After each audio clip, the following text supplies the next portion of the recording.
শত্রু identified, we are open, we are looking for শত্রু। লুৎফুজ্জামান বাবর, সাবেক স্বরাষ্ট্র প্রতিমন্ত্রী। 1 অক্টোবর 2018 সাল 2004 সালে গ্রেনেড হামলা মামলায় তাকে মৃত্যুদণ্ড দেওয়া হয়। কিন্তু হঠাৎ কেন আলোচনায় সাবেক স্বরাষ্ট্র প্রতিমন্ত্রী লুৎফুজ্জামান বাবর? বর্তমানে বাংলাদেশে চলমান অস্থিরতা নিয়ন্ত্রণ না করা গেলে তা প্রতিবেশী মিয়ানমার সহ ভারতের 7 সিস্টার্সে ছড়িয়ে পড়তে পারে বলে আশঙ্কা করেছেন নোবেল বিজয়ী অর্থনীতিবিদ এবং অন্তর্বর্তীকালীন সরকারের প্রধান উপদেষ্টা ডক্টর মোহাম্মদ ইউনূস।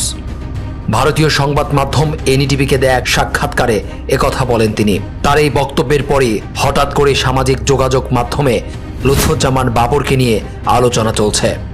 7 সিস্টার্স হল ভারতের অরুণাচল প্রদেশ, আসাম, ত্রিপুরা, নাগাল্যান্ড, মণিপুর, মিজোরাম ও মেঘালয়, এই 7 রাজ্যকে একত্রে 7 সিস্টার্স বলা হয়।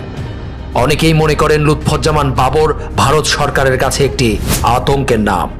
লুৎফুজ্জামান বাবর 7 সিস্টার বিদ্রোহী দল বানিয়ে দিয়ে ভারতকে অস্থিতিশীল করে দিয়েছিলেন।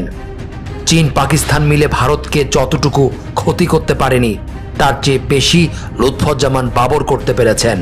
2004 সালে তিনি 10 ট্রাক ভর্তি অস্ত্র, গোলাবারুদ, রকেট লঞ্চার নিয়ে ভারতে পাঠাতে চেয়েছিলেন। তখন তারা নিজেদের দেশে গৃহযুদ্ধ শুরু করে।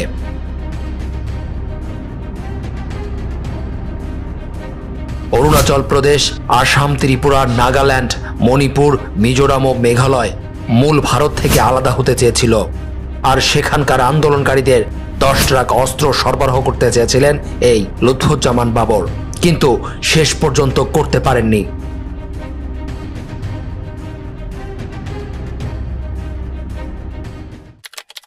'58 সালের 10 অক্টোবর জন্মগ্রহণ করেন লুৎফুজ্জামান বাবর। তার প্রাতিষ্ঠানিক শিক্ষা এইচএসসি পর্যন্ত। 1991 সালে প্রথমবারের মতো নেত্রকোনা থেকে সংসদ সদস্য নির্বাচিত হন।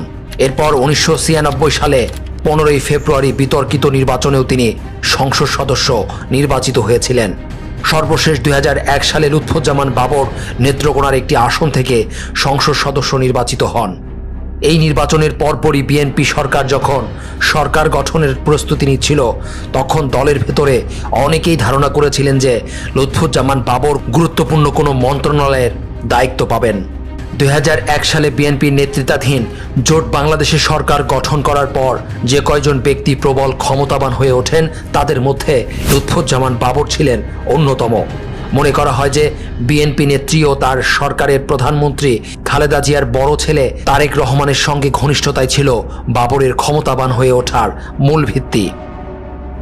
21 আগস্ট 2004 সাল গ্রেনেড হামলা মামলায় 18 মার্চ 2012 সালে তারেক রহমান ও লুৎফুজ্জামান বাবর সহ নতুন তালিকাভুক্ত 30 আসামির নাম যুক্ত হয়।